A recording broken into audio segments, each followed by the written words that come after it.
Bonjour à tous. Lorsqu'on regarde autour de nous et on voit que la majorité du peuple juif ne fait pas encore la volonté de Dieu en étudiant la Torah, en accomplissant les commandements de Dieu comme il le faut, on se dit comment est-il possible que Dieu va nous envoyer la délivrance, envoyer le Mashiach, le Messie. Aujourd'hui, nous allons voir la réponse à cela à travers un passage que nous lisons à la fête de Hanouka, Ve'al Anissim, qui parle des miracles que Dieu nous a fait et on le remercie. Qu'est-ce qu'on dit? On dit, Dieu, tu as livré les puissants dans les mains de ceux qui étaient faibles. Donc, en d'autres mots, les Grecs dans les mains des Juifs. De même, les nombreux, les Grecs, dans les mains des peu nombreux, dans les mains des Juifs. Et on continue, on dit, les impurs dans les mains des purs, les injustes dans les mains des justes, et les iniques dans les mains de ceux qui étudient la Torah. Il faut comprendre. La première partie est tout à fait compréhensible. Il y a des forts, il y a des nombreux, et logiquement, c'est eux qui devraient gagner la guerre. Donc il y a un miracle. Mais en quoi est le miracle que Dieu a livré les impurs dans les mains des purs, ou bien les injustes dans les mains des justes, ou les iniques dans les mains de ceux qui étudient la Torah? Seulement l'explication est la suivante. À l'époque de l'histoire de Hanouka, il y avait beaucoup de juifs que malheureusement se sont hellénisés, ont décidé de prendre la culture grecque. Et lorsque on remercie Dieu pour les miracles, on ne dit pas ce qu'on dit, les nombreux et les puissants, on parle en effet des Grecs. Mais lorsqu'on parle des impurs, ou des injustes, ou des iniques, on parle dans le peuple juif même.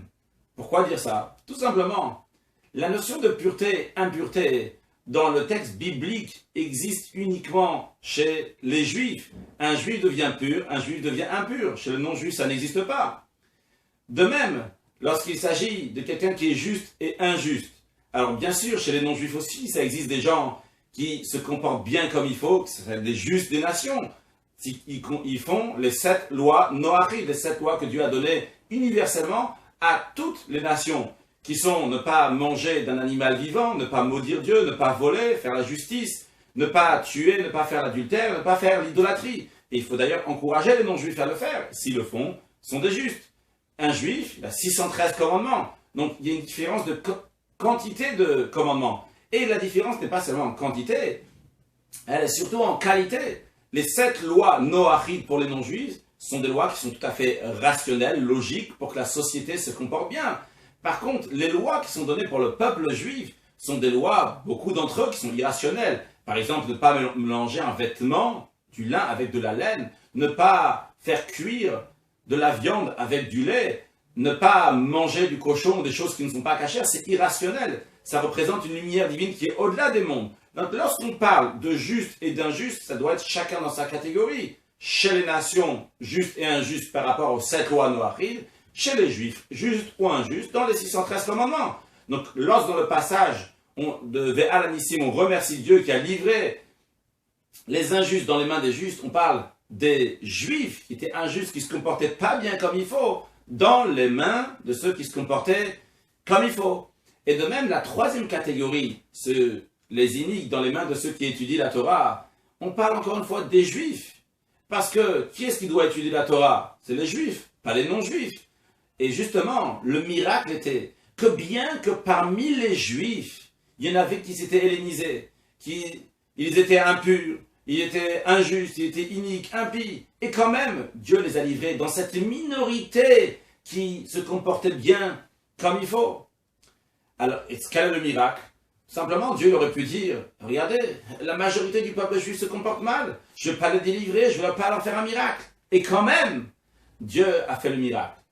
Pourquoi? Parce qu'en vérité, il ne faut pas regarder la quantité, c'est la qualité. La quantité peut être vide, n'a pas de sens. Par contre, la qualité, c'est une qualité de sainteté, une qualité d'attachement à Dieu.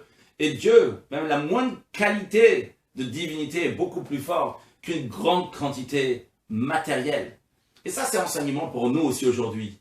Si déjà à l'époque de Hanouka, Dieu a délivré le peuple juif, bien qu'il y avait des juifs qui de leur propre gré s'étaient hellénisés, alors de nos jours, lorsque la majorité des juifs qui ne font pas Torah et Mitzvot, c'est tout simplement par ignorance, parce qu'ils n'ont pas reçu l'éducation, il suffit juste de leur donner un petit coup de main, justement, que eux aussi vont être livrés dans les mains de ceux qui étudient la Torah, qui font les mitzvot, eux aussi vont bien se comporter. Alors c'est sûr et certain que Dieu va nous délivrer, nous envoyer la venue de Mashiach.